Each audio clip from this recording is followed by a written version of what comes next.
मंगलाचरण प्रारंभ करते हैं।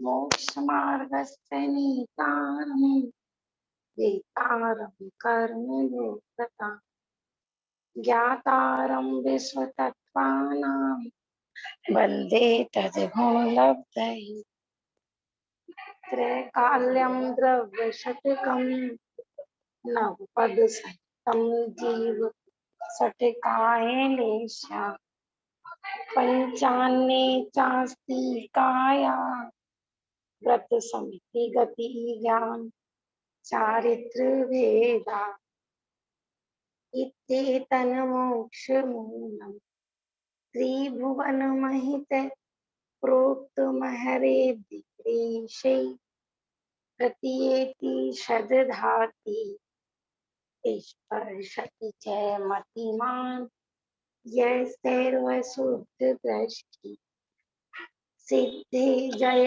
प्रसिद्धि चौरिहाराहण फलम पत्ते वंदितारिहन्ते मोक्षम आराहणा कंसो उज्जोवणमुज्जोवणम रेवाहणम ताहणम चरणम दंसनेनान्तरिक्तम तवाणुमाराहणा भड़िया।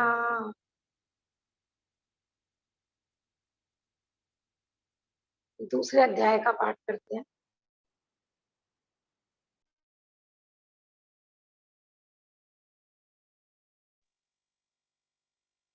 औपशमिक छायको भावो मिश्रस्य जीवस्य स्वतत्व मोदैक पारिणामिको च द्विनवा अष्टादशैक विशन्ति त्रिभेदा यथाक्रमम् सम्यक्त्व चारित्रे ज्ञान दर्शन दान लाभ भोग उपभोग वीर्याणि च ज्ञान दर्शन लब्धेश चतुस्त्री पंच भेदा सम्यक्त्व चारित्र संयमाश गति कसाय लिंग मिथ्या दर्शना ज्ञाना संयता सिद्ध लेश्याश चतुस्त्रय कैक षड भेदा जीव भव्या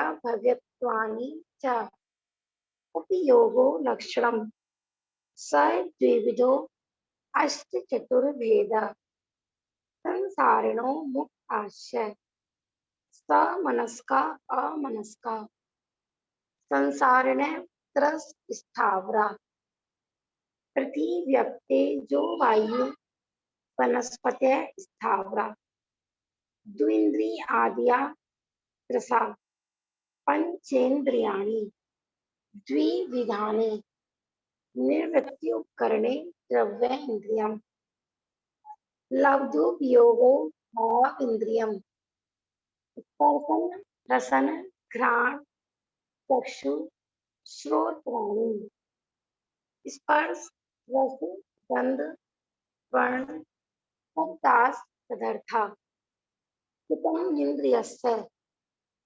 वनस्पत्यन्ता नामेकम् कृमि पिपीलिका भ्रमर मनुष्य दीन में कैक वृद्धानि संगीना समनस्का विग्रह गतौ कर्म योगा अनुश्रेणी गति अविग्रह जीवस्य विग्रहवती च संसारिणे प्राक चतुरभ्य एक समया अविग्रह एकम त्रिन्वाना हार्क समूर्छन गर्भोपादा जन्मा सचित शीत सम्रता सेत्रा मिश्राशेक शस्त्रद्योने चरायु जांडज पोता नाम गर्भ देव नारकाणाम पाद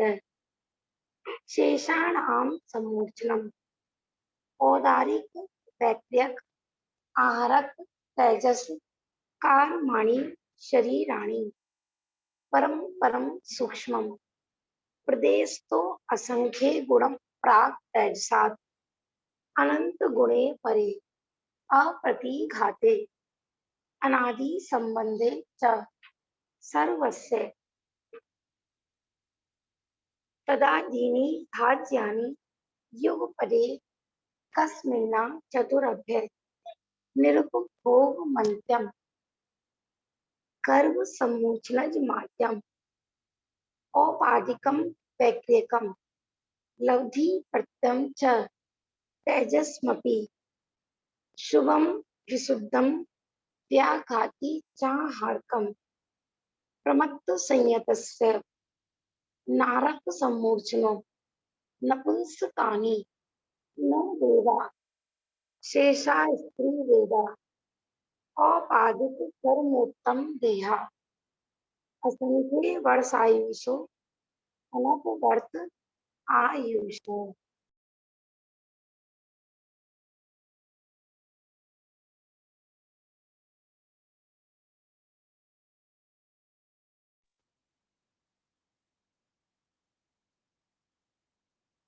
पेज नंबर 122 पर थे अपन। भाभी जी, हाँ जी, आपने कल बताया था कि जो जीव मोड़ा रहित गति है जिसकी, तो वो आहारक है विग्रह गति में भी। शायद मेरा कल छूट गया था, ये आज दिन की क्लास में आया था ये क्वेश्चन, तो मुझे थोड़ी इसकी डिटेल बता दीजिए। हाँ देखो, जो पेज नंबर निकालिए भाभी जी, 122 पेज नंबर है। क्या?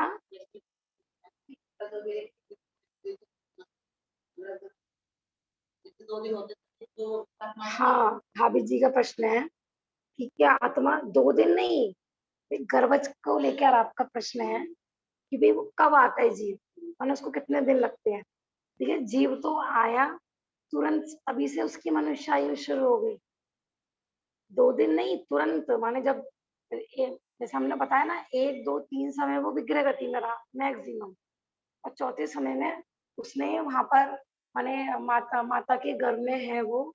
अभी यद्यपि वो लिक्विड फॉर्म में है, माने पिता के वीर्य माता का रज है, दोनों का जो मिश्रण होता है ना, वहां पर वो उत्पन्न होता है।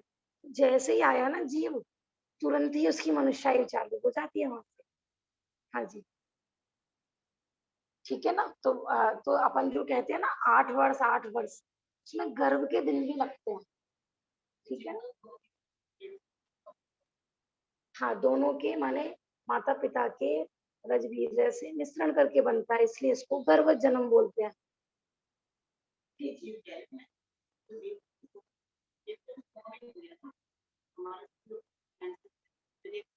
जीव माने जीव तो अगली कहीं से आएगा ना। जीव तो मानो उस समय माता को गर्भ धारण करने की योग्यता है। तो आत्मा माने कहीं किसी जीव का मरण हुआ, वह गर्भ में आता है। अब वो धीरे धीरे उसके शरीर की रचना प्रारंभ होती है। ठीक है ना, जो माता भोजन करती है ना, उसी भोजन से ही उसका शरीर बनता है। माता माता का जो ब्लड आदि होता है ना, वो सर्वांग से उस समय वहीं पर उसकी धीरे धीरे रचना होती रहती है। ऐसे नहीं कि वो अलग से कुछ खाता है। ठीक है ना। नहीं नहीं, शुरू में जब आता है तो वो गोल संरचना रूप में होता है, लिक्विड फॉर्म में। तो वो धीरे धीरे धीरे धीरे फिर हाथ पैर के अंकुर फूटते हैं। आपने देखा होगा, अब तो गर्भ की वीडियो भी आ गई है कि 1 सप्ताह में, 2 सप्ताह में सब सारा आया है। 1 महीने में सब कुछ उसका प्रॉपर अंग उपांग सब बन जाते हैं, लेकिन बस उनको धीरे धीरे डेवलप होने में टाइम लगता है। तो ठीक है ना, जैसे बहुत लोग कहते हैं कि फर्स्ट मंथ में अबॉर्शन करा दो। फर्स्ट मंथ क्या, आप 1 दिन का भी आपको मानो आज ही जस्ट लगा कि हमको गर्भ धारणा हो गई है, ठीक है ना, और आप सोचो कि आज लग रहा है, आज ही अपन को इलाज कराया है, तो 1 दिन का भी हो ना, तो भी संगी पंचेंद्रिय को मारने का दोष ही लगेगा। हाँ, समझ में आ रहा है ना। ऐसा नहीं 1 दिन का हो, 2 दिन का हो, 5 दिन का हो, कितने भी दिन का हो, बुद्धि देखो अपने आप हो जाए तो अलग बात होती है, लेकिन बुद्धि पूर्वक में पाप का बंध होता है। हाँ निधि भाभी, आप पूछ रहे थे कि जो ऋजु गति होती है, मानो जो एक समय में जो जन्म हो जाता है बिना मोड़ वाली, तो उसको आहारक कहते हैं। यही प्रश्न था ना आपका? हाँ भाभी जी। तो आहारक माने देखो, यहाँ से उसका शरीर छूटा, तो और अगले समय में उसका जन्म होना है, तो वो अनाहरक नहीं होता है। यहाँ से निकला, उसका दूसरे शरीर के योग्य परमाणु बनना, ग्रहण करना प्रारंभ हो जाते हैं। क्योंकि मोड़े वाली गति होती है ना, तो ये अनाहरक होता है। बिना मोड़े वाली गति में जीव आहारक ही रहता है, अनाहरक नहीं होता है। ऐसा। भाभी जी, ये सूत्र के हिसाब से कैसे समझेंगे? तो जो ये ऊपर सूत्र दिए हुए हैं, इसमें कुछ ऐसा आया है इस तरह का? कौन से सूत्र में? आप सूत्र नंबर बताइए।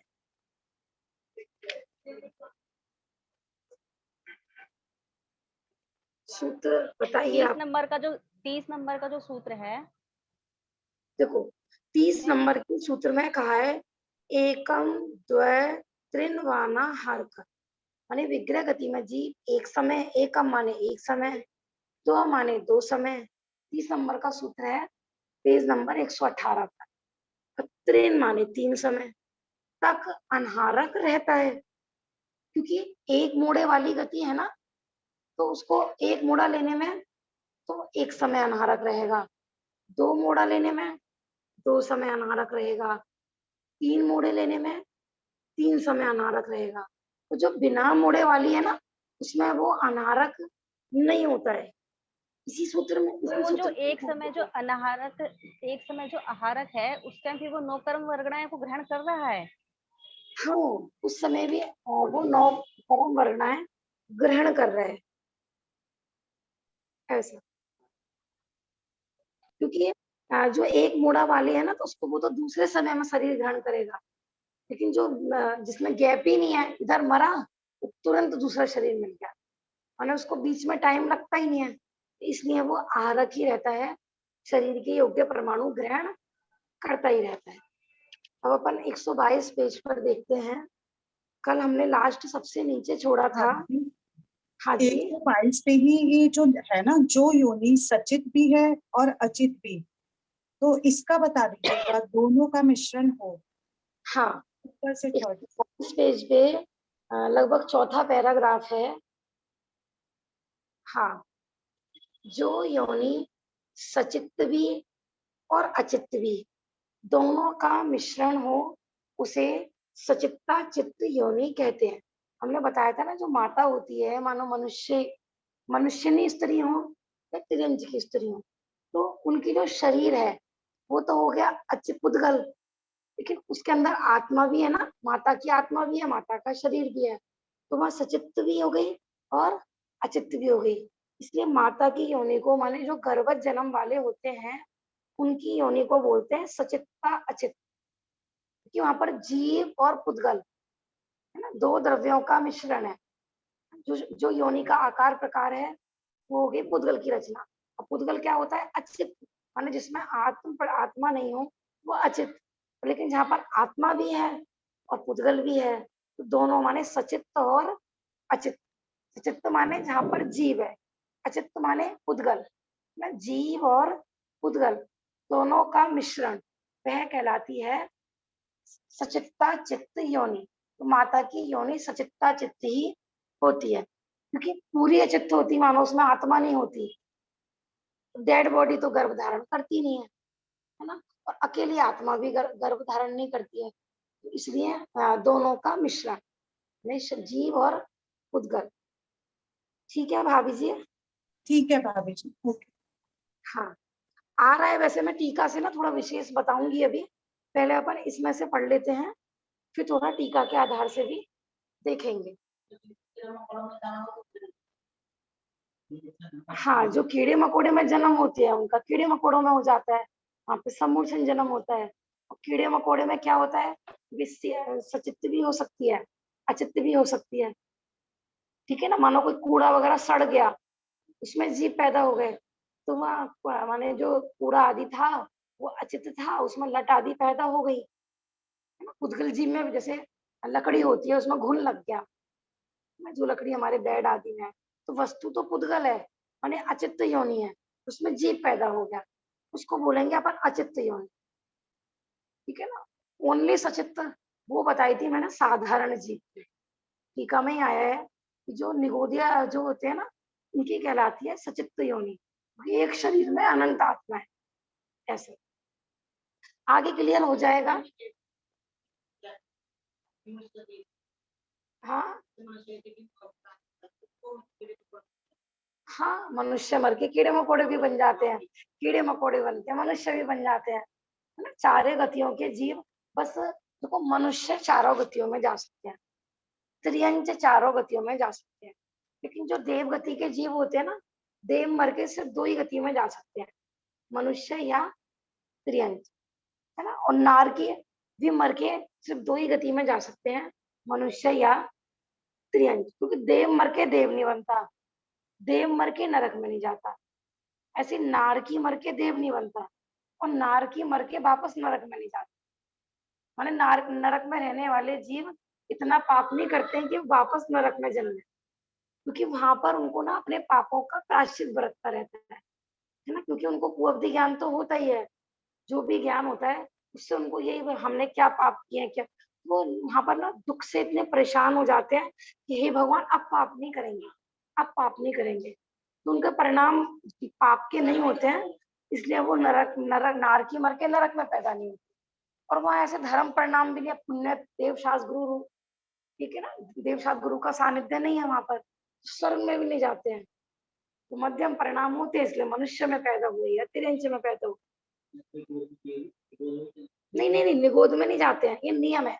नार की जीव मरकर नियम से पंचेंद्रिय ही बनते हैं, मनुष्य और तिरंची बनते हैं आके। ये तिरंच भी ऐसा नहीं है वो मक्खी मच्छर बन जाते हैं, मक्खी मच्छर आदि नहीं बनते हैं। ऐसे ही जो स्वर्ग के देव होते हैं ना, तो वो एक इंद्रिय तो हमने बताए थे, लेकिन वो भी 2 इंद्रिय 3 इंद्रिय 4 इंद्रिय ये नहीं बनते हैं। स्वर्ग के देव मरकर 2 इंद्रिय माने विकलत्र नहीं बनते हैं वो भी। हाँ, वो भी बनेंगे तो यहाँ पे पंचेंद्रिय बनेंगे। और अगर भवनित्रिक वाले हैं माने भवनवासी, ज्योतिष और व्यंतर, ये एक इंद्रिय में भी हो सकते हैं, मिथ्या दृष्टि ऐसा। तो भाभी जी त्रियंच गति के तिरंच गति के जीव चारों गतियों में जा सकते हैं। तिरंच मर के तिरंच भी बन सकता है, तिरंच मर के मनुष्य भी बन सकता है, त्रियंच स्वर्ग में भी जा सकता है, त्रियंच नरक में भी जा सकता है। लेकिन त्रियंचों में हमें कौन सा त्रियंच लेना है, पंचेंद्रिय त्रियंच। समझ में आ रहा है ना। अब जैसे ये है मक्खी मच्छर कीड़े मकोड़े, ये स्वर्ग में नहीं जाते हैं, ना ये नरक में जाते हैं, क्योंकि नरक में और स्वर्ग में जाने के लिए पंचेंद्रिय होना कंपलसरी है। पंचेंद्रिय तो इतने पाप करेगा कि नरक में जाएगा, पंचेंद्रिय पुण्य करेगा जो स्वर्ग में जाएगा। तो मक्खी मच्छर आदि जो है वो स्वर्ग नरक में नहीं जाते हैं, लेकिन मनुष्य बन सकते हैं या वापस मर के मच्छर से मच्छर भी बन सकते हैं ऐसे। हमारा अंतिम भी हो गया था ना, एक इंद्रिय जीव की योनि समृत होती है, माने पृथ्वी जल अग्नि वायु वनस्पति। हम देख नहीं सकते कि कहीं भी पहाड़ पैदा हो रहा है, हमें आंखों से नहीं दिखेगा। अपन जब बहुत टाइम बाद जाते हैं तब घटता बढ़ता हुआ थोड़ा बहुत दिखता है, बाकी हमारे जस्ट आंखों के सामने पृथ्वी पैदा होती हो ऐसा दिखने में नहीं आता है। विकलेंद्रिय माने 2 इंद्रिय 3 इंद्रिय 4 इंद्रिय, इनकी योनि विवृत होती है, माने खुली हुई होती है ना। मक्खी मच्छर है ऐसी अपने आप ऐसे ही पैदा हो जाते हैं, शाम को लाइटिंग पे पैदा हो गए, कहीं भी पैदा हो जाते हैं। एकदम केंचुए होते हैं ना, बारिश हो गई और मिट्टी में आप देखोगे ना चौमासे में, पूरी जो गार्डन वगैरह होते हैं ना केंचुओं से भर जाते हैं एकदम से। तो उनकी खुली योनि होती है, माने उत्पन्न हुए चलना फिरना दौड़ना भागना शुरू कर देते हैं। सामान्य से योनि 9 होती है और विस्तार से 84 लाख होती है। ठीक है ना। ये जो सामान्य से जो हमने पढ़ी थी, ये सचित्त शीत और समृत, तो 3 इनका उल्टा, अचित्त उष्ण और विवृत, और फिर 3 इसकी मिश्रण। ऐसे सामान्य से हमारे संक्षिप्त में कहेंगे तो 9। लेकिन यदि अपन विस्तार से देखते हैं तो आपने देखो सब धर्मों में सुना होगा ये, अन्य मतलब भी कहा जाता है 84 लाख योनि 84 लाख योनि। और जैन धर्म में भी 84 लाख योनि ही कही है। तो जो तत्वार्थ सूत्र की टीका है किस प्रकार से है मैं थोड़ा सा बता देती हूँ। माने 1 इंद्रिय से लेकर 5 इंद्रिय तक सबकी टोटल मिला के 84 लाख कही है। योनि माने समझ गए, उत्पत्ति स्थान को योनि कहते हैं। अब गेहूं है, मानो गेहूं में लट पैदा हुई तो उस लट की उत्पत्ति स्थान क्या हो गया? गेहूं।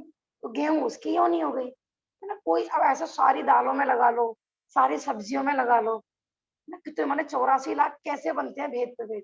जो माने जो जहां पर पैदा हो वो उसका उत्पत्ति स्थान हो गया। तो ऐसे हर प्रकार का जीव अलग अलग अपनी अपनी सब्जियों में पैदा होता है, अपने अपने अनाज में पैदा हुआ है, अपनी अपनी मिट्टी में। माने ऐसा कितना कितना डिवाइडेशन हो सकता है। देखो जैसे नित्य निगोद है, तो नित्य निगोद के जीवों की उत्पत्ति स्थान अलग है, इतर निगोद के उत्पत्ति स्थान अलग है ना। अब जैसे जमीकंद है, जमीकंद में निगोदिया जीव पाए जाते हैं। अब जमीकंद भी कितने प्रकार का होता है, विचार करो। देखो जमीकंद में भी जितना अपन मार्केट में देखते हैं ना इतना ही नहीं है। जैसे आलू है, आलू भी 10 तरीके का होता है, कच्चा आलू, दम आलू, पता नहीं ऐसे ऐसे लिखा रहता है, रतालू। सिर्फ ये वाला आलू नहीं मैं बोल रही हूँ। हाँ जैसे इतना बड़ा बड़ा आलू भी होता है, इतना बड़ा बड़ा ऐसे, क्योंकि उनकी बहुत सारी चीजें बन बन के आती हैं, अपने को पता नहीं होती हैं। जैसे अरारूट है, अरारूट भी जमीकंद होती है, बहुत सारी चीजों में डलता है लेकिन अपने को नॉलेज नहीं होती है। बाजार में आप टिक्की खाओगे, यहाँ तक कि हलवाई भी आपके घर पे आके केले की टिक्की बनाएगा आपकी शादियों में, तो वो उसमें अरारूट पाउडर डाल देते हैं। तो आप सर्च करोगे ना यूट्यूब पे, तो अरारूट क्या है कि वो जड़ है। रूट माने ही जड़, जैसे शकरकंदी होती है ना, मूली होती है, ऐसे वो भी जमीन में से उखाड़ के उसका पाउडर बनता है। और तो और कहीं कहीं पर जो छेना के रसगुल्ला होता है, व्हाइट रसगुल्ला, उसमें भी अरारूट डाल दिया जाता है मैदा की जगह। वैसे तो मैदा से भी काम चल जाता है। ऐसे माने बहुत चीजें हमें पता नहीं होती हैं, लेकिन वो दूसरी फॉर्म में मार्केट में मिलता है। जैसे ऐसे साबूदाना होता है, हाँ ऐसे नहीं, उनका मूल उत्पत्ति जिससे बनते हैं ना, वो भी मटेरियल जमीकंद होती है। जैसे बहुत सारी चीजें होती हैं, जितने तरह की वैरायटी, उसमें जीव भी उतने तरह के, तो वो सब उनके उत्पत्ति स्थान। तो भाभी जी जिनका जमीकंद का त्याग है उनको तो फिर अरारोट नहीं खाना चाहिए? तो ज्ञान हो गया तो नहीं खाना चाहिए।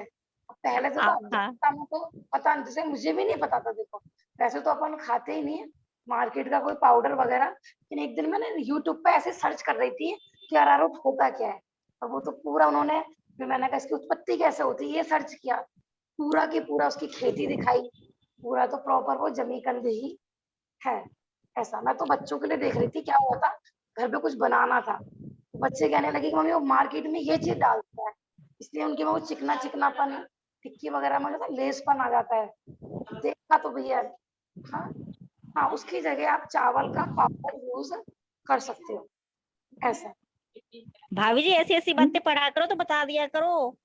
जी हाँ जी, जो चावल जैसे आलू का जो जीव है, बट आलू की कई वैरायटियां होती है, तो जो जीव की उत्पत्ति होती है तो वो अलग अलग जीवों की, मतलब अलग अलग तरीके के जीव पैदा होते हैं उसमें। हाँ, आलू अगर कितनी वैरायटी का है तो उनकी योनियां भी उसी प्रकार से अलग अलग वैरायटी की होगी।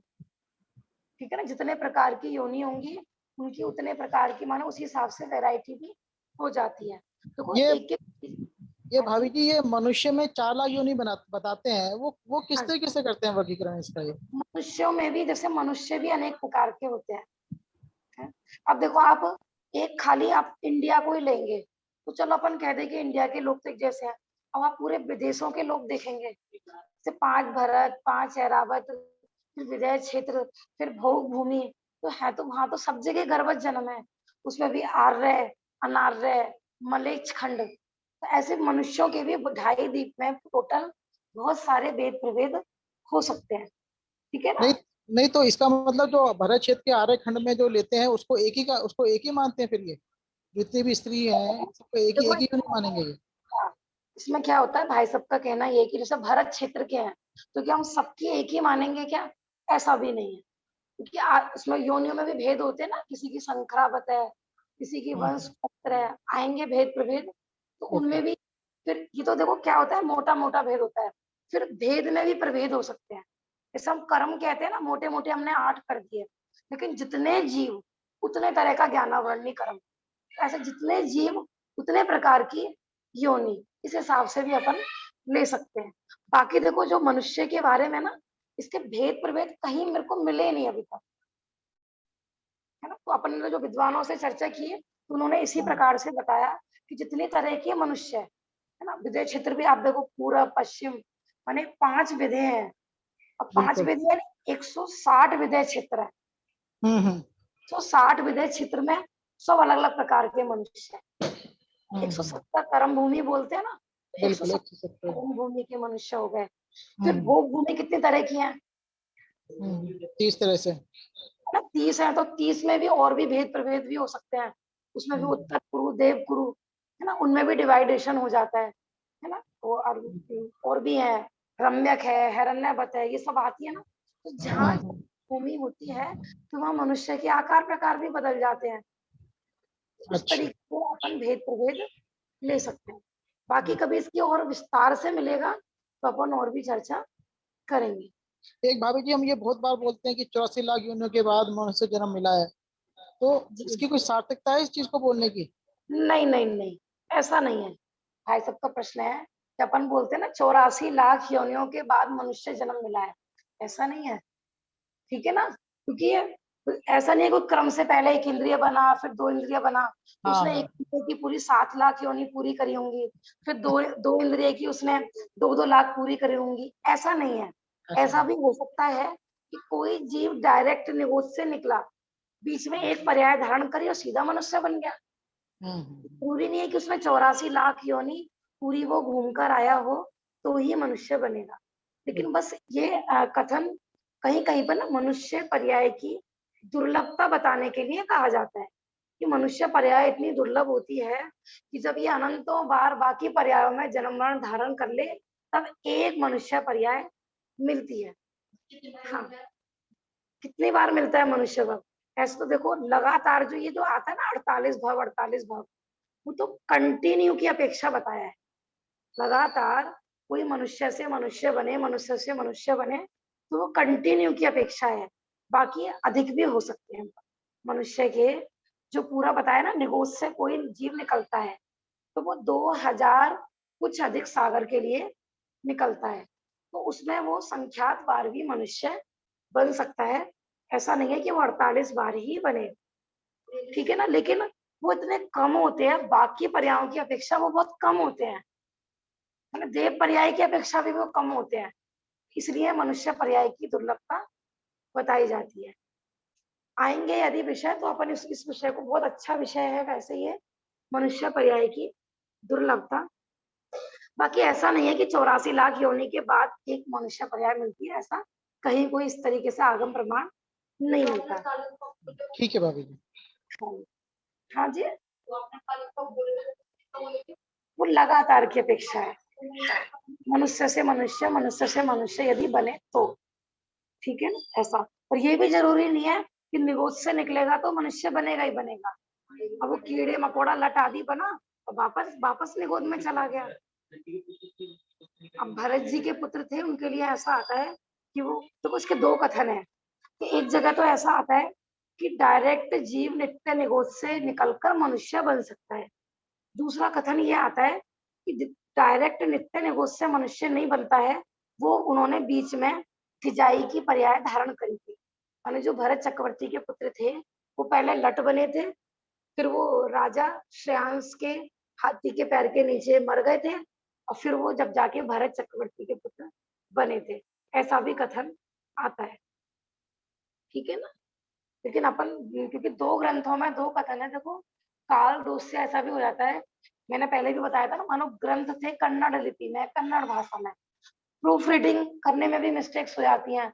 यहाँ तक आते आते कई बार होता है ना, पढ़ने में मिस्टेक हो जाती है, जिसने कॉपी करी थी, क्योंकि ये तो आपको सुद पंचमी आने वाली है ना, सबने इतिहास सुन रखा होगा कि कितनी मुश्किलों से जिनवाणी हमारे पास आई है, माने चोरी चोरी करके आई है।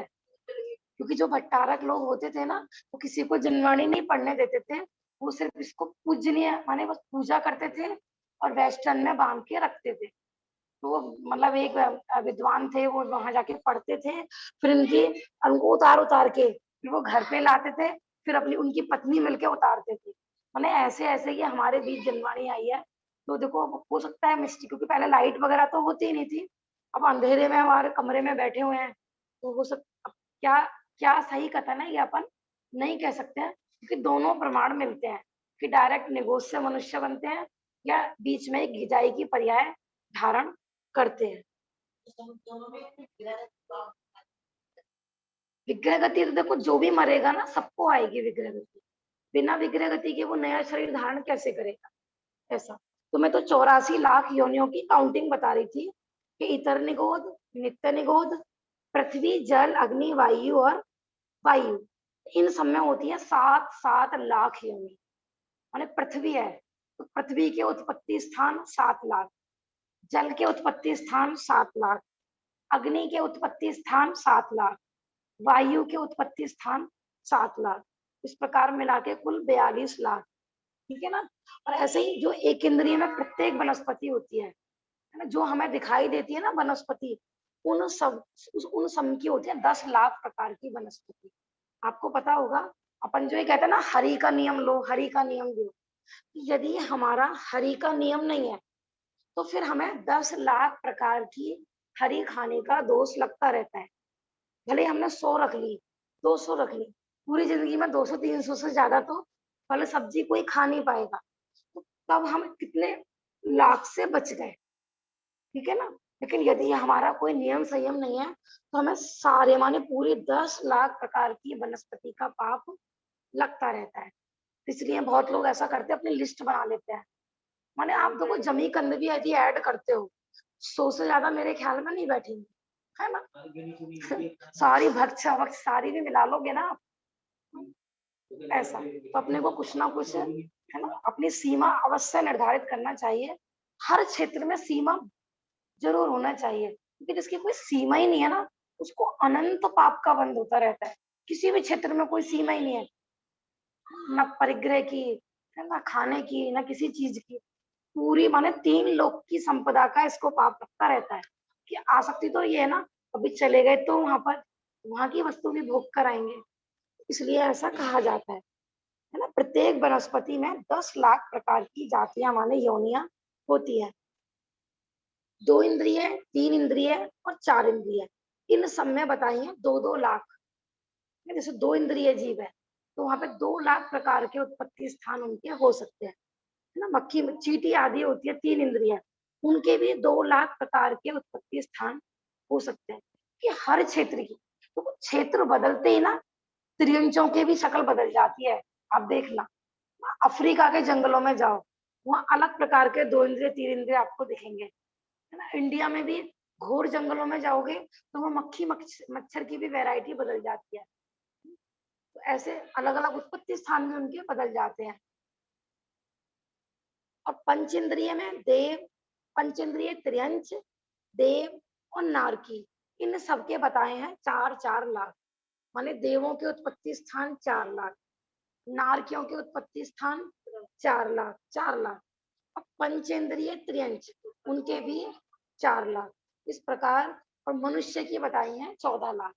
तो टोटल मिला के 84 लाख योनि कही जाती है।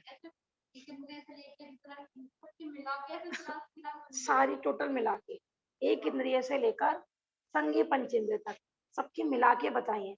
अब जरूरी नहीं कि क्रम से कोई जीव ये बनेगा सारी चीजें, ऐसा नहीं है।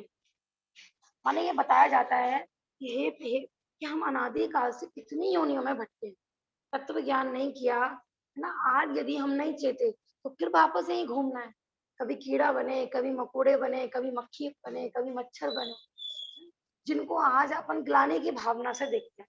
ये मच्छर परेशान करते रहते हैं, पता नहीं कहाँ से आ गए। तो आज अपन ये नहीं चेते, मनुष्य पर्याय का सदुपयोग नहीं किया, यहाँ यदि तत्व निर्णय नहीं करा तो वापस वहीं जाना होगा, है ना। इसलिए बार बार कहा जाता है भैया 84 लाख योनियों में भटके हैं। और आज भी यदि नहीं संभले तो फिर ऐसे भटकते रहेंगे, कभी कहीं कभी कहीं कभी कहीं।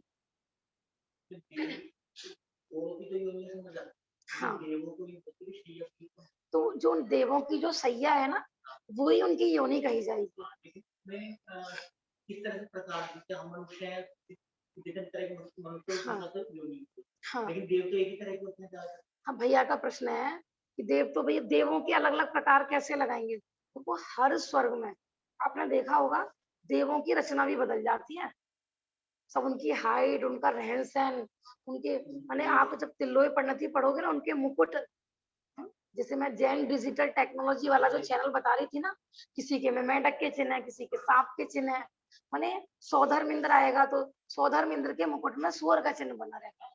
तो देवों में भी वैरायटी होती है। हाँ, और एक स्वर्ग में भी ना उसमें भी वैरायटी होती है।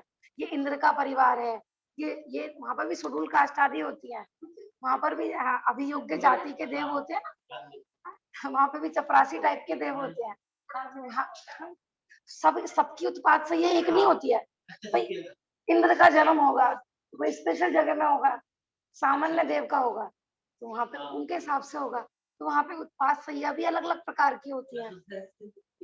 नहीं, भवनवासी अलग होते हैं, व्यंतर अलग होते हैं, तो चारों प्रकार के देवों की मिला के बताई है, ठीक है ना। बाकी संपुट आकार बताई जाती है, जो सत्वार सूत्र की जो टीका है ना, बताई है कि जो देवों का जन्म होता है ना, उनकी सैया संपुट आकार की होती है। संपुट माने मैंने डिक्शनरी में देखा था, कहीं लिख रहा है कटोरा या दोना, इसका मतलब उनकी सीधी नहीं होती होगी, माने कटोरे की शेप में या दोने की शेप में, तो इस तरीके से उनकी सैया होती है। लेकिन वो जो चैनल है ना उसमें तो सीधी ही दिखाई है, ठीक है ना। मेरे को भाव आया था कि नीचे लिख के देखो, फिर मैंने, क्योंकि कई बार होता है ना, क्योंकि सैया सैया माने बेड माने तो सीधा ही समझते हैं, लेकिन आप देखना तत्वार सूत्र की टीका में भी ये शब्द आया है संपुट आकार या दोने के आकार में। ये कर्णानुग का विषय होता है कि जितना अध्ययन करो ना उतना उतना नया नया ख्याल में आता है, और दोबारा अध्ययन करेंगे कुछ नई नई चीज ख्याल में आएगी। ऐसा सामान्य से योनि 9 होती है, विस्तार से 84 लाख प्रकार की होती है। योनि और जन्म में आधार आधेय संबंध है। आधार माने जहाँ पर उत्पन्न होगा, है ना, और आधेय माने जन्म, माने जैसे अपन किसके आधार से बैठे हैं अभी, जमीन के आधार से। जन्म और योनि में अंतर बताया जा रहा है, माने जहाँ पर वो जन्म लेगा वो तो हो गई योनि, वो हो गया आधार, और जो जन्म लेगा वो हो गया आधेय। हाँ,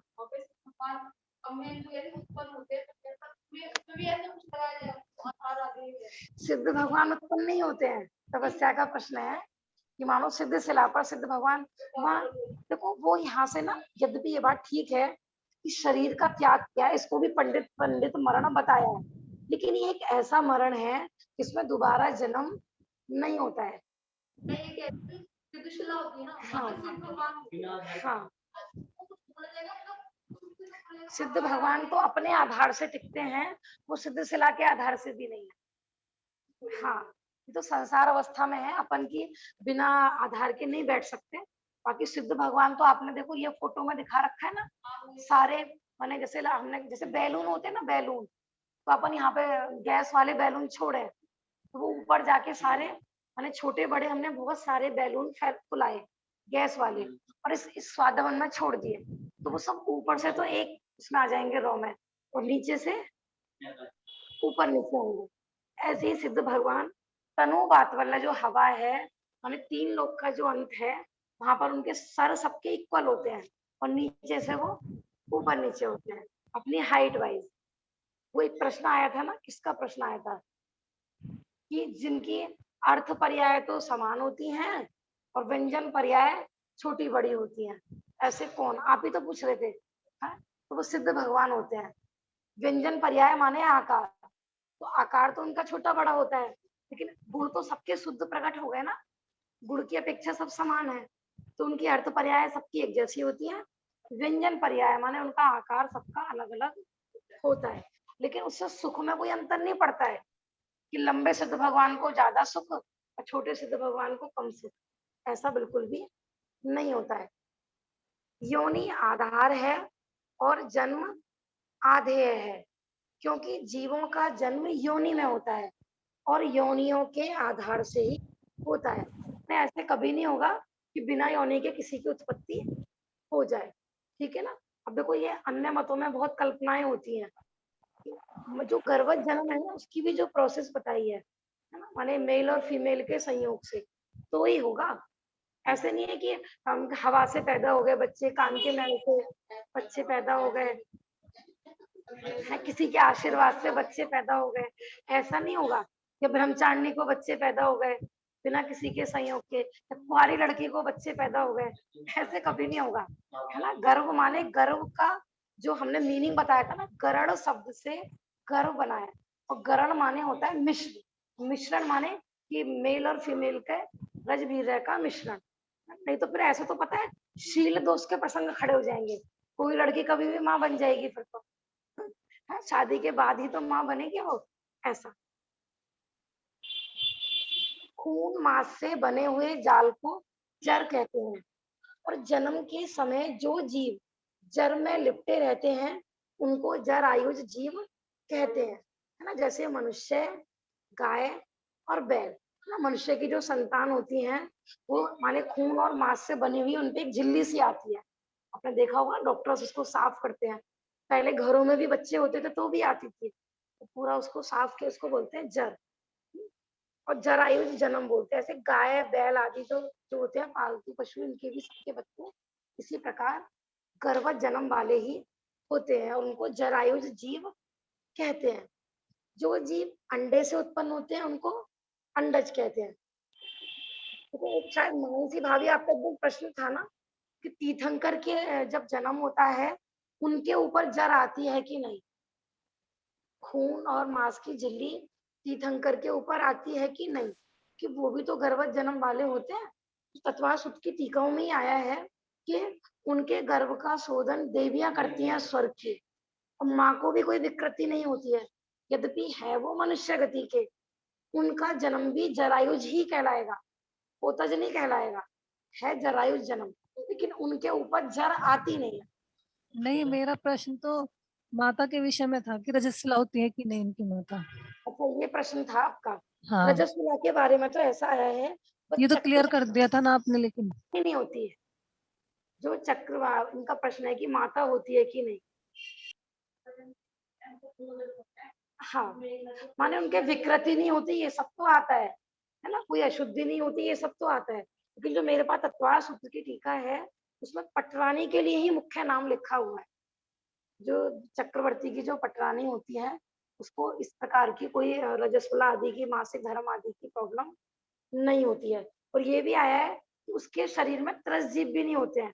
सम्मूर्छन मनुष्य जो सभी स्त्रियों के बताए जाते हैं ना, चक्रवर्ती की पटरानी के शरीर में सम्मूर्छन मनुष्य नहीं होते हैं, उनके कान के मैल में, उनके मलमूत्र आदि में नहीं होते, ऐसा।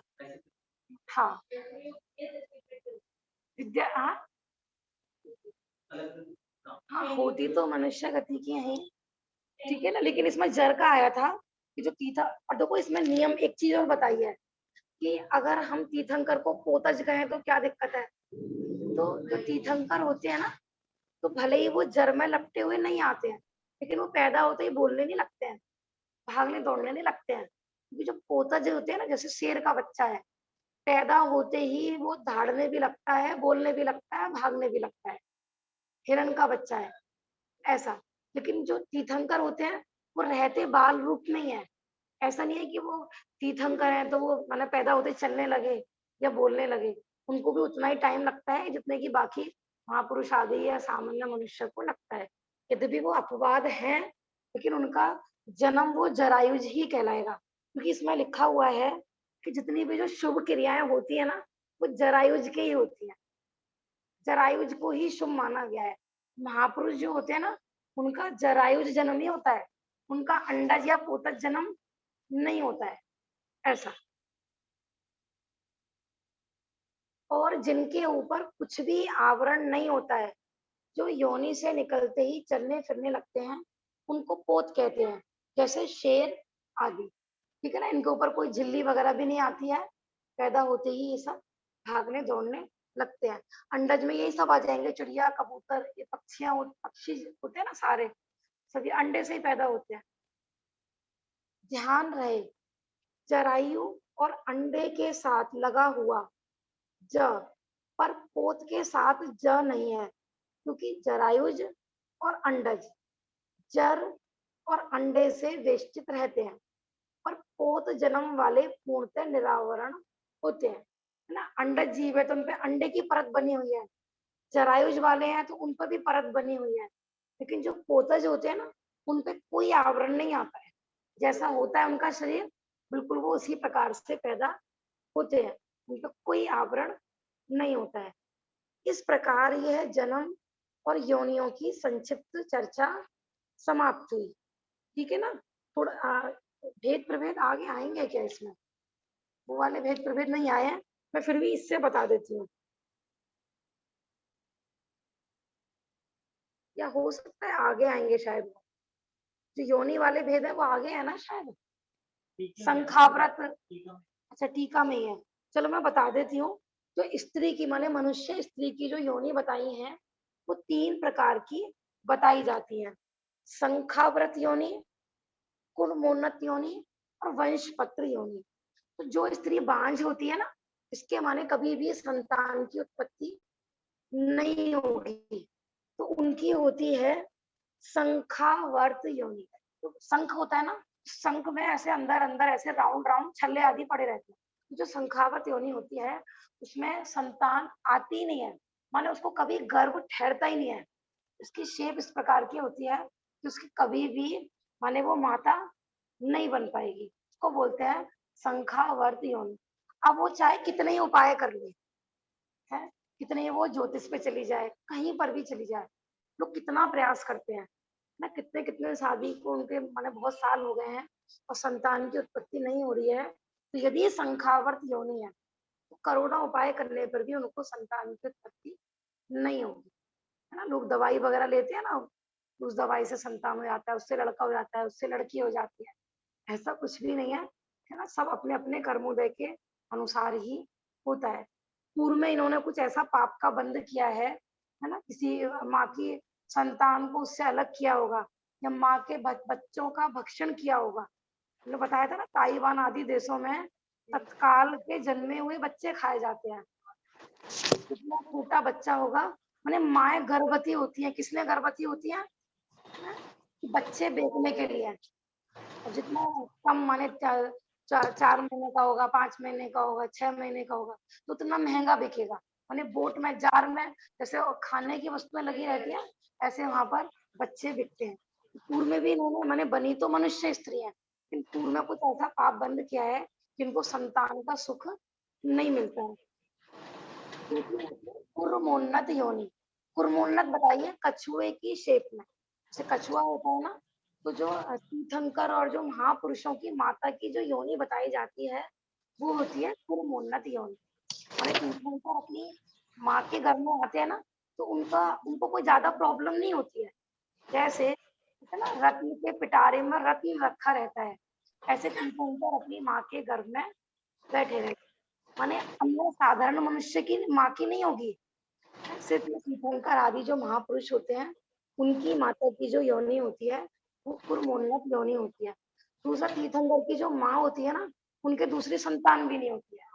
जिस गर्भ से तीर्थंकर पैदा होते हैं उस गर्भ से तीर्थंकर ही होते हैं, बाकी उनके दूसरा भाई बहन इसमें पैदा नहीं होता है। इसमें सारे 169 महापुरुष ले लेंगे, तो महापुरुष भी इसमें ले सकते हैं, पूरे जैसे 169? नहीं 169 नहीं, इसमें आ जाएंगे 63 सलाख का महापुरुष। अच्छी, 169 नहीं आते भाभी इसमें। जी, हाँ जी, भाभी जी ले सकते हैं कि लेते ही हैं? नहीं है 63 सलाह का पुरुष, जो मेरे पास टीका है उसमें लिखा हुआ है, देखो मैं पढ़ के सुनाती हूँ। कुर्मोन्नत योनि में तीर्थंकर सकल चक्रवर्ती माने सारे चक्रवर्ती, अर्ध चक्रवर्ती, प्रति वासुदेव और बलभद्र, ये 63 कला का महापुरुष ही उत्पन्न होते हैं। अभी तक हमको मतलब ज्यादा ख्याल में ये था कि तीर्थंकर होते हैं, लेकिन यहाँ पर सारे 63 सलाका महापुरुषों के बारे में भी बताया है।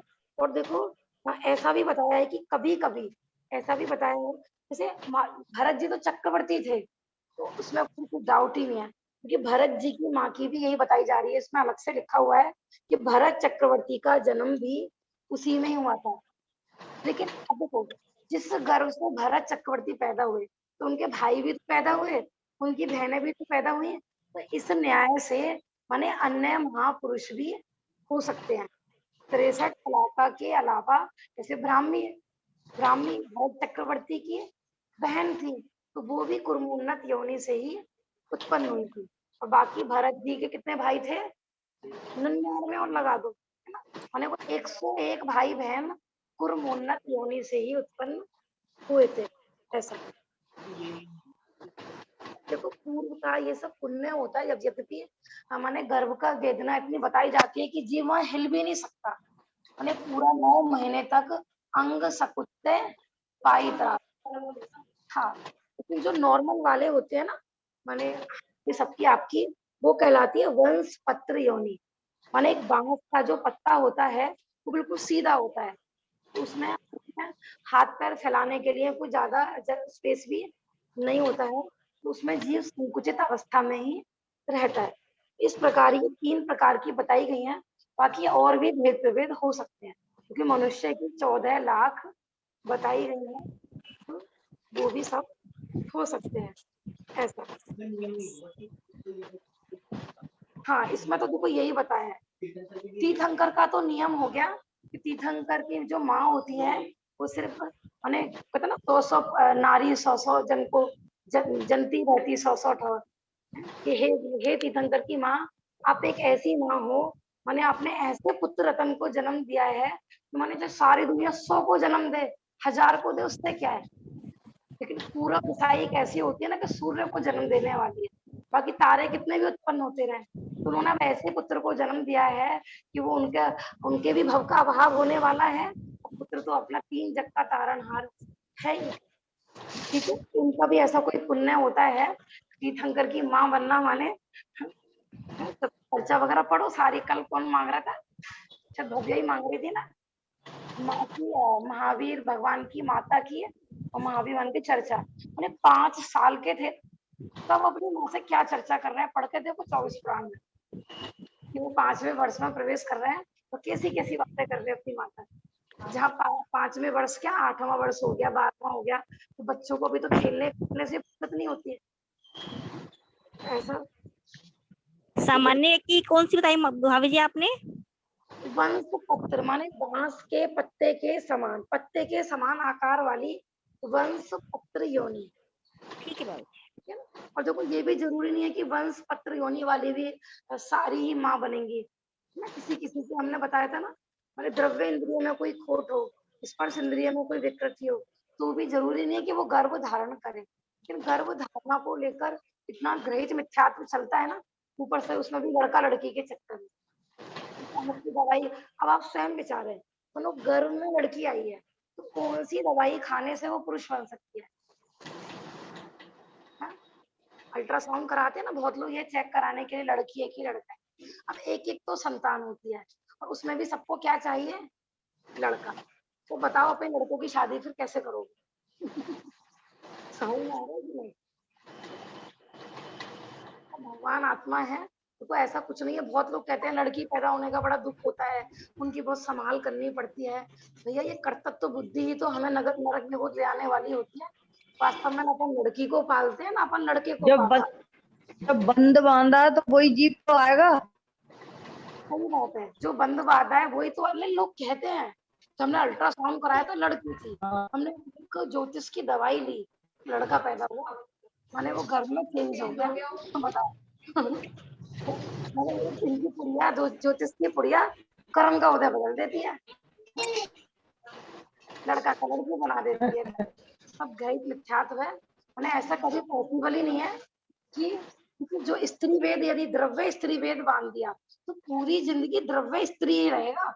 भाव वेदों में देखो पुरुषपना हो सकता है, भाव वेदों में नपुंसकपना हो सकता है ना। कोई ने पुरुष पर्याय में जन्म लिया, द्रव्य वेद पुरुष है, तो कोई डॉक्टर कोई साइंस उसको स्त्री नहीं बना सकती ना। स्त्री तो माथापच्ची करती रहती है, पुरुष को गर्भ धारणा करेंगे, सारी परेशानी स्त्री क्यों धारण करे। ऐसे ऐसी चलती रहती है लैब में ये सब साइंस। पहले पता लोग ऐसे कहते थे कि साइंटिस्ट होते हैं सब सिर फिरे होते हैं, कुछ भी मतलब किसी कुछ भी खोज में लग जाते हैं। माने जो इम्पॉसिबल है उसको भी पॉसिबल करने में लग जाती है, पूरी जिंदगी निकल जाती है। और जब सिद्धि नहीं हो पाती है तो कई बार तो झूठ का भी प्रचार कर देते हैं। जैसे हमने एक बार आपको बताया था कि चंद्रमा पर मनुष्य गया, ये टोटली झूठ है। और आज तक स्कूलों की पुस्तकों में भी चैप्टर छपे हुए हैं कि कोई चंद्रमा पर कोई नहीं गया, आप जा ही नहीं सकता, क्योंकि चंद्रमा है देवगति और मनुष्य गति का जीव मर के ही जाएगा देवगति में, जिंदा नहीं जा सकता। और उसकी पता है यूट्यूब पर ही आपको मिल जाएगी, वीडियो डली हुई है। जिस व्यक्ति ने इनकी पोल खोली थी उसको मार दिया गया था, उसका मर्डर कर दिया गया था। वो नासा का रेगिस्तान है, जो काली काली मिट्टी दिखाते हैं ना, वो वहां की पिक्चर मैंने वो बाकायदा शूटिंग हुई है, पूरा अपना यान उतारा गया है और दिखाया गया है कि देखो अपन चंद्रमा पे गए थे। मैंने जो चीज इतनी दूर से इतनी दिखती है, भाभी जी कोई माइक खुला हुआ है, आपकी आवाज ब्रेक हो रही है। पेड़ बहुत हो रहा है। हाँ, मैं ये बता रही थी, वो खुद लॉजिक लगाइए, जो चीज इतनी दूर से इतनी चमकीली दिखती है, वो माने वहां से काली मिट्टी है, वो भी काले रंग के उबड़ खाबड़ पत्थर है वहां पर, गोल गोल, वो भी उबड़ खाबड़ अंधेरे। हाँ, देखो सब तरह के होनहार बच्चे होते हैं, तो कुछ बच्चे तो देखो सहज स्वीकार कर लेते हैं, है ना, अपनी पाठशाला में आते हैं, उनको बताते हैं तो बच्चों को सहज स्वीकार होते हैं। फिर कुछ बच्चे ऐसे होते हैं साइंस के स्टूडेंट, हाँ, क्योंकि हाँ, अभी मेरे को कल परसों ही मेरी एक फ्रेंड है ना, उनका फोन आया था। अब वो ये कह रही मेरा बेटा कहता है तो क्या मैं इतने दिन से झूठ पढ़ रहा था क्या स्कूल में, क्या मेरे टीचर के झूठ झूठ पढ़ा रहे थे क्या सारा। कह रही मैं कैसे समझाऊं उनको कि पृथ्वी नहीं घूमती है पूरा। इसलिए तो कहते हैं कि बच्चों को स्कूल में एडमिशन से पहले ही ऐसा संस्कार दे दो कि उनका वहां का रंग ही ना चढ़े। और हमारे बच्चे तो कहते हैं मम्मी झूठ पढ़ाती है मैडम, ऐसे ही बोलते हैं। पृथ्वी मतलब पृथ्वी कोई घूमती है क्या, टीचर ऐसे पढ़ा रही थी। मैंने उन पे कोई असर ही नहीं होता टीचर के पढ़ाने का। तो वहां पे वो कहे ना कि भूत प्रेत की कहानी सुनाओ तो हंसते हैं, है ना। हमारे बच्चे को 4-5 साल घर में ही रह के उसको, क्योंकि आजकल तो क्या होता है 2.5-2.5 साल के बच्चे एडमिशन माने नर्सरी आदि में डालने लगे, क्योंकि प्रॉपर उसको माने बोलना है ना, प्रथम बार क्या बुलवाना है, आप बुलवाना है, ओम बुलवाना है। पहले से ऐसा संस्कार दे दो कि स्कूल आदि का उस पर ज्यादा असर पड़े ही नहीं, है ना, माने पाश्चात्य संस्कृति का ज्यादा प्रभाव पड़े ही नहीं। और बाकी देखो होनहार है, क्योंकि बाद में तो निकलेगा ही घर से बाहर वो, लेकिन अब फिर भी अपना जितना कर्तव्य पालन हो उसको पूरा करना चाहिए। माने बुद्धि पूर्वक तो अपने को बच्चों में ऐसे संस्कार डालो कि उनको बताते रहो बीच बीच में कि साइंस हिस्ट्री वगैरह में पूरा टोटली क्या पढ़ते हैं बच्चे। कुछ चीजें देखो, ये नहीं कह रहे कि सर्वथा गलत होती हैं, माने अनुमान से जो भी वो प्रैक्टिकल आदि करते हैं, कुछ चीजें सत्य भी होती हैं, लेकिन अपने माने आगम के विरोध में नहीं खड़ी होनी चाहिए। तो उसको मैंने वो बता रही थी कि मैं अपने बच्चे से इतना परेशान हो रही थी, वो स्वीकार ही नहीं कर रहा, जैन भूगोल को वो स्वीकार ही नहीं कर रहा कि ये सब झूठ है, ये सब गलत है, जो मैं पढ़ रहा था वो सब सही है। तो हमने उनको यही कहा कि अब तो लॉजिक से सिद्धि हो रही है एक एक चीज की, प्रूफ कर रखा है। एक मेरे पास ही पुस्तक थी, वो मैंने बताई थी ना, मैंने कहीं से पढ़ने के लिए ही मंगाई थी, वो मुझे अभी तक मिली नहीं, मैंने पढ़ के वापस कर दी थी। उसमें पूरा सिद्ध कर रखा है साइंटिफिक वे में कि पृथ्वी यदि घूमती है तो क्या परेशानी खड़ी होती है। पूरा साइंस में और जैन धर्म में उसमें कंपैरिजन करके 3 लोग को उसमें समझाया गया है। और मुख्यतः यही चीज है जो साइंस मानती है, उसको लॉजिक से, तर्क से उसका खंडन किया हुआ है। जितना अध्ययन करोगे तो आपको समझ में आएगा, ठीक है ना। माने मुनिराजों को क्या पड़ी थी कि जो फालतू में ग्रंथों में झूठ झूठ लिखते, उनको क्या पड़ी थी कि ऐसे लिखते कि पृथ्वी नहीं घूमती या ये सब।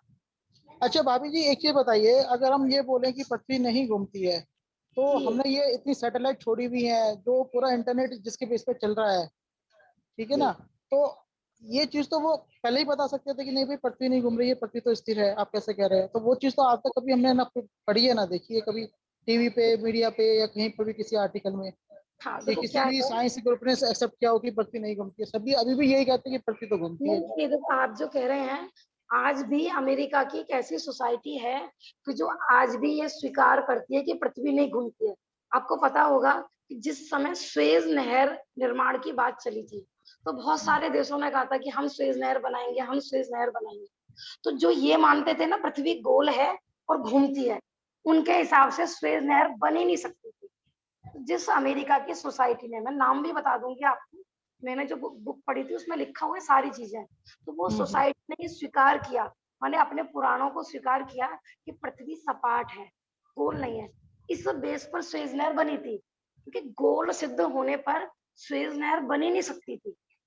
पूरी नहीं, उसकी लेकिन पृथ्वी तो गोल है। क्या हमारा जैन दर्शन नहीं मानता कि पृथ्वी गोल है? गोल मतलब कि बॉल की तरह गोल नहीं है। हाँ, गोल की तरह जैसे वो बताते हैं, अपने यहाँ गोल माने कि थाली के समान गोल, है ना, ऐसा। माने जो जम्मू द्वीप है वो थाली के समान है, और जो बाकी द्वीप समुद्र है वो चूड़ी आकार में है। इस तरीके से अपने को लेना है। तो और बाकी जो ये भ्रम क्यों पैदा हुआ, इसका सारा भी हिस्ट्री है कि उनको ऊपर एरोप्लेन उन्होंने लगाया तो वो गोल गोल क्यों दिखी उनको। तो उसका भी है कि जो अपना आर्य खंड है ना, वो बीच से थोड़ा सा उभरा हुआ है, उसकी शेप ना इस तरीके से आती है, जैसे टापू का आकार होता है ना, इस तरीके से आती है। मैंने बीच का जो बिल्कुल सेंटर है ना, वो थोड़ा उठा हुआ है, और आजू बाजू का है जहाँ समुद्र आदि है वहां थोड़ा दबा हुआ है। तो उसमें क्यों भ्रम पैदा हुआ साइंटिस्ट को, ये भी सारे रीजन है। यदि मुझे उस ग्रंथ की पीडीएफ मिली तो मैं अवश्य भेजूंगी। आप एक बार भेजिएगा, क्योंकि अगर पृथ्वी ऊपर उठी हुई है, समुद्र नीचे है, तो हम लोग क्या, कोई भी आके देख सकता है एटलीस्ट कि भैया ये किस तरीके से पृथ्वी है। अब ये पूरा जैसे सैटेलाइट में दिखाते हैं, वो तो पूरी गोली दिखाते हैं, उसमें तो कोई दिखाई नहीं देती कि और पृथ्वी भी या कोई और धरातल भी उसके नीचे है। रीजन दिए हो जाते हैं, जैसे पतंग है, ठीक है ना, और हमारी पतंग उड़ रही है, तो बहुत दूरी पर जाने पर, ये हमारी एक आंखों की सीमा रेखा होती है कि बहुत दूरी पर जाने पर हर वस्तु गोल दिखती है। अब देख लेना, आसमान में वस्तु दूर होती चली जाएगी और वो आपको नीचे बैठे व्यक्ति को सबको गोल गोल दिखता है और कुछ नहीं दिखता है। समझ में आ रहा है ना? तो उसमें ऐसे बहुत सारे तर्क हैं। रेल की पटरियां हैं, क्या वो मिली हुई होती हैं क्या? लेकिन हमको एक हमारी एक सीमा रेखा के बाद, हमारी दृष्टि की सीमा के बाद वो ऐसे लगती हैं कि जैसे मिल गई, है ना? ऐसे धरती और आकाश ऐसे लगते हैं कि मिल गए। जैसे बहुत सारे ऐसे भ्रम होते हैं कि वो होता नहीं है, लेकिन हमको दिखाई देता है ऐसा। चलिए, आपके पास कुछ अगर कोई चीज हो इसके लिए तो आप जरूर एक बार शेयर कर लीजिएगा, उसको थोड़ा हम भी लेके ज्ञान ले लेंगे। ठीक है भाई साहब, ठीक है। ठीक समय है। अपना हो गया है। जिनवाणी स्तुति। निज निधि निज में बताई, यह अनंत पितामह है। के लिए जिनवाणी माँ को वंदना सतबार है। नमो अरहंताणं, नमो सिद्धाणं, नमो आयर्याणं, नमो वज्रायाणं।